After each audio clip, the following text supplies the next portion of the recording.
This is Jeff Steiner from Americans in France, and I am talking with Kristin Espinasse. Kristin, are you there?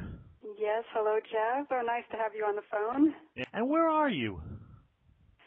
We are currently in the beautiful Bandol area. The Bandol area is between Marseille and Toulon. And you have a blog. Yes, it's called French Word a Day. And what is French Word a Day?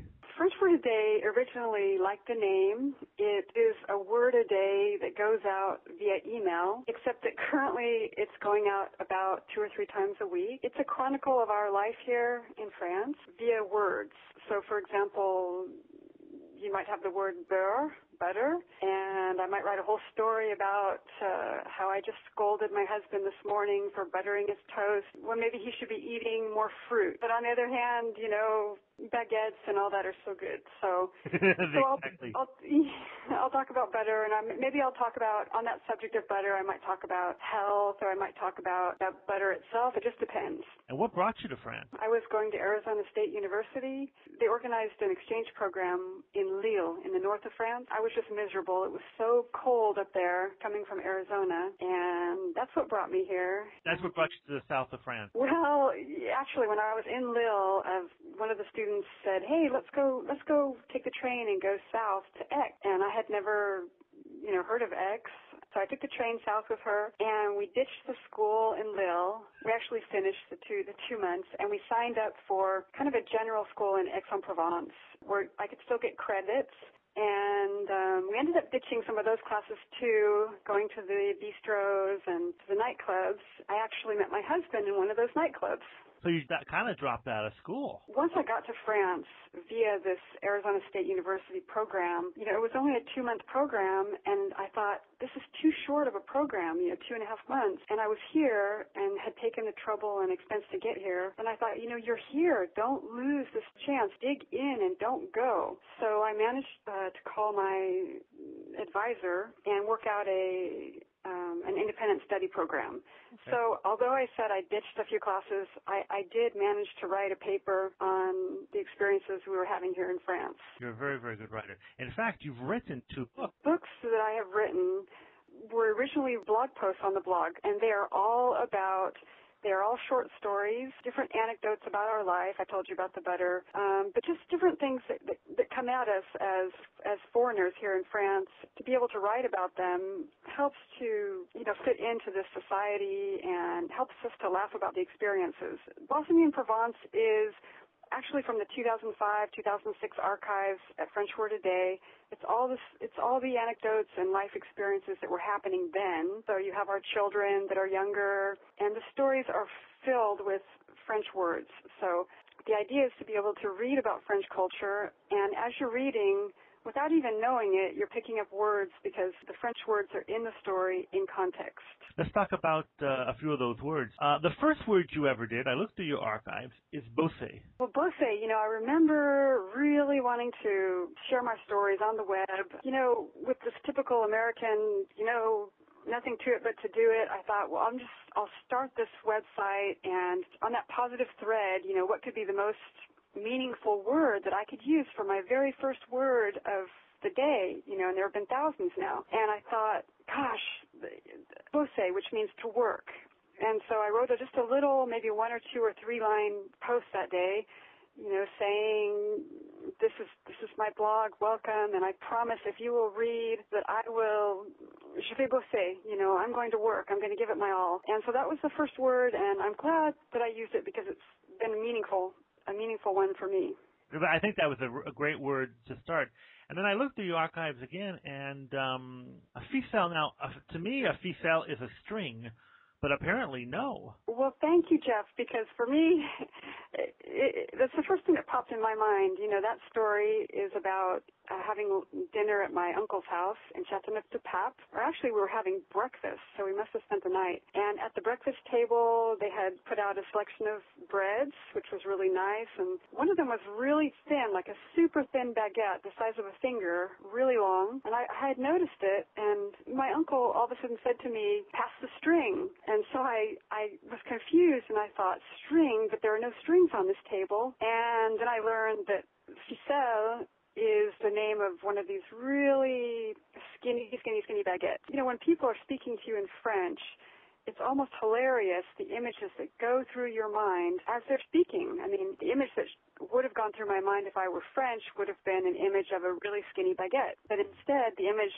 was this string that I couldn't find anywhere at all on the table until my uncle pointed it out. Before I read your post, I didn't know that. I didn't know that there was a bread called a ficelle. Whenever I go into a bakery now, I look for a ficelle, and I don't really see them. I don't know. Are they only, will you something you'll only find in the South? You know, it might be regional. In this case, this ficelle was bought in Châteauneuf-du-Pape. What about n'importe quoi? What does n'importe quoi mean? Or what significance does that have in your life? Yeah, n'importe quoi. N'importe quoi, I hear that all the time.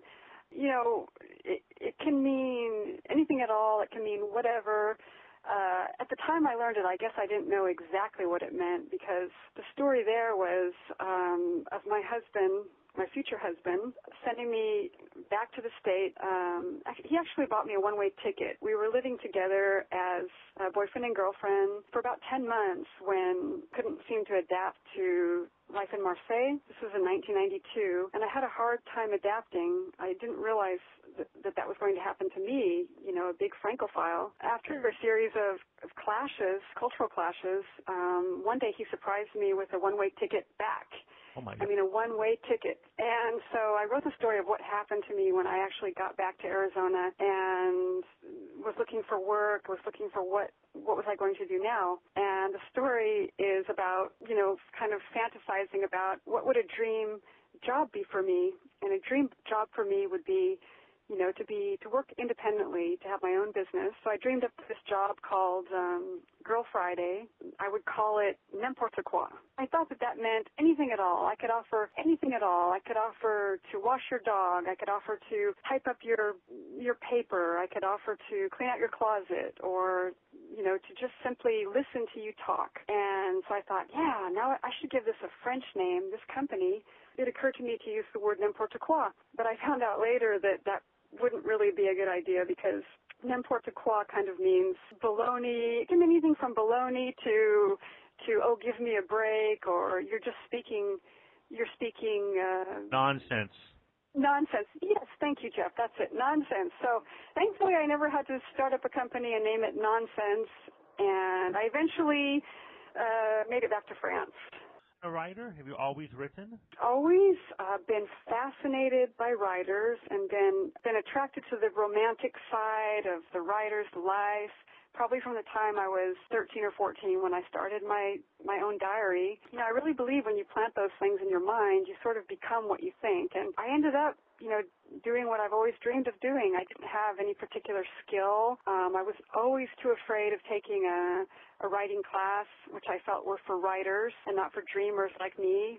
Later on, when I was a stay-at-home mom, it was time for me to go to work and to find an income, and I was very intimidated to see that all the people around me, all the French moms, you know, all of our friends had professional jobs, and I had no idea where to begin. But I did remember my original dream, and I thought, you know, why don't you try? Just try to write some stories. And that's how I began. Well, that's wonderful. Blossoming in Provence, and that is actually self-published, right? I self-published that about 1 year ago. 1 year ago this month. And what's it like self-publishing? Because your first book was Words in a French Life, right? Yes.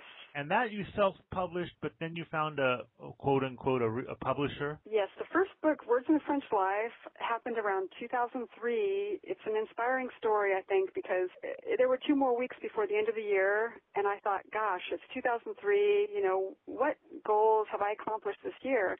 And I happened to be flipping through Writer's Digest, and I found a company called Instant Publisher. And I thought, my gosh, they said that they can publish a book instantly. So I quickly got together all the stories on my blog, which was about a year old at the time, and I quickly did a cover, sent it to them, and within 2 weeks, I got these stories published in book form. So that's how it all sort of started. It was self-publishing. I was so bitten by the bug of publishing that I just continued. Every 3 or 4 or 5 months, I would collect my stories together. On volume 4, within 16 months, and I received an email from an editor at Simon & Schuster. So it was completely unsolicited. I was just doing my own thing, minding my own business, just doing the work and having a lot of fun when I received this email from Simon & Schuster. I want to follow it up. It was actually a reader of mine connected me, somebody who actually is Anne Ma, who is a writer. She's on her second novel now about France, gastronomy. She, at the time, was a reader, and she liked these little stories, these little vignettes, and she contacted a friend of hers at Simon & Schuster. And I never even got to meet Anne until probably a year or so after. It's your readers, starting a blog, you've developed a readership, and a lot of them are very silent, but very caring. Let's get into some nitty-gritty here. What would be some suggestions you would have for somebody wanting to move to France? Just do it, because a lot of people are sitting there thinking, should I, shouldn't I, shouldn't I, and they're sitting on a wall. Pack your bag. Secondly, nowadays with Facebook and with all these connections that we have, and with internet, which we didn't have when we came here, no internet, none of that stuff, which felt very isolating. But now with all these connections, you can actually start to connect with people before you even pack your bag. I mean, I have a lot of people that contact me. I can't answer these questions, by the way, because there's a lot of people that call in or actually email in. Getting contacts already in France, line up as many contacts as you possibly can, because when you get over here, you just never know which ones will pan out. It's so possible now with Facebook and all these things. It's easy to get to know people over here. Talking about language, when you came, how much French did you speak? Funny question, because I thought, based on my grades, which miraculously had turned around from F's to A's because I found something that I loved, which was French. After turning that around, I thought, based on these new grades I was getting of A's and B's in French, I really thought that I could speak perfect French. And, as a college student, I'll never forget walking up and down the streets of X, hearing Americans thinking, my gosh, can't they get rid of those accents? Can't they make an effort? And now here I am 20 years later, my accent is worse than any of those that I had ever heard. I have a very strong American accent. I thought my French was just the best. I really did. And I just couldn't figure out why these other Americans couldn't get it together and, speak without that accent. And it wasn't until years later that a close friend of ours said to me, wow, your French has really improved. She said, I couldn't understand a word you said when you got here. And so for me, it was a real, humiliating moment, or a humble pie moment, where I realized that, I didn't speak as good of French as I thought I did. And in fact, my accent was pretty strong. We can actually hear your husband's English, right, and French on the website. Every time I put out a newsletter, he will record the example sentence, so you can hear his beautiful French accent. And the photos? Do you take the photos? Yes, I take all the photos. It's so beautiful here. It's really not that hard to take a photo of. If you love the architecture like I do, or if you love the countryside, there's so much inspiration just walking out your door. It's good to just always have your camera on you. And I think the photos are important because it was actually John Mark, my husband, who inspired me. That every time I did a post, he said, put a photo in. And I think that the website appeals to different people. Some people just want to hear the sound file. Some people just want to learn the word of the day and see an example sentence. Some people just want to read the story. They follow the chronicle of our life for 10 years now. And then some people are more visual, and they just enjoy coming and seeing a few snapshots. Is there anything you don't like about France? A couple things I don't like. Without making a blanket statement, sometimes the French tend to be reserved. I'll give a quick example. I knew a woman for about 9 years who I really liked and admired and really wanted to be a close friend. And I remember just every time I saw her, how much I just enjoyed being around her. But she never really showed a lot of emotion. And I just thought by the time I had to move on, because we actually moved towns, and I thought, well, in all these years, I guess we just never really got to know each other. Or I guess we never became the kind of friends that I thought we would. And so I was packing up my house the very last day, scrubbing it down, packing it up, and I got this knock on my door, and it was this friend who I so admired. And she was just shaking and just crying, and tears. It was just so moving. And I thought, my gosh, 9 years, I had no idea that she felt this way. It's just an example of how reserved some of the French can be, I think. On the other hand, Americans are sometimes seen as being, a little too friendly too quickly. Right. So I can now see both. I can now see both. And I think I tend to be much more reserved than I was when I first moved here. And I'm not sure it's a good thing, but I do notice it. Is there anything you miss from the U.S.? I missed much more in the beginning than I do now. I've kind of been able to move on. All those things that I initially missed, like peanut butter. I really miss. I miss a certain kind of Carmex chapstick I used to wear. I miss that. But since you learn to just let go and find equivalents here. Well, you can find peanut butter, too. We find. You can find peanut butter, or you can make it yourself. This has been a good talk, Kristin. Thank you very much. Very welcome. Thank you, Jeff. It's so nice to talk to you after all these years of emailing.